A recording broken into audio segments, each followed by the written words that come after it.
घनश्याम अधानींच्या Sai Indian trust association तर्फे नुकताच पुस्तक प्रकाशन व पुरस्कार वितरण समारंभ मोठ्या ताटात पत्रकार भवन गांजवे चौक पुणे येथे संपन्न झाला।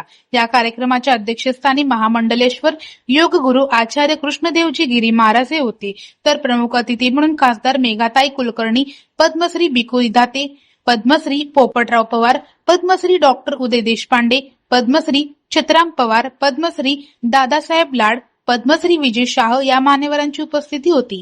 खासदार मेघाताई कुलकर्णी यांच्या हस्ते पुस्तक प्रकाशन करण्यात आले।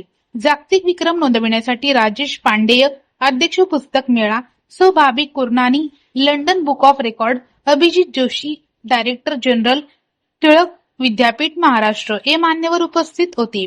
यावेळी आई विषयीच्या 5121 हिंदी काव्य पुस्तके, बाबा विषयीच्या 1161 मराठी काव्य पुस्तके, बहीण विषयीच्या 1161 मराठी काव्य पुस्तके व मातृभक्त आचार्य सीए प्राध्यापक डॉक्टर घनश्यामदास अंधानी लिखित हिंदी व मराठीच्या 104 पुस्तकांचे प्रकाशन पार पडले। या सर्वांना लंडन बुक ऑफ रेकॉर्ड व इंडिया बुक ऑफ रेकॉर्ड तर्फे प्रमाणपत्र देण्यात आले। या प्रसंगी सोलापूरचे नामवंत कवी लेखक दत्तात्रय इंगळे, सैनिक कवी अशोकराव मोहिते, कादंबरीकार दस्तगीर जमादार, कवी विजयकुमार सोनवणे यांना महाराष्ट्र समाजरत्न या मानाच्या पुरस्काराने गौरविण्यात आले। या समारंभाप्रसंगी साहित्यिक मोठ्या संख्येने उपस्थित होते।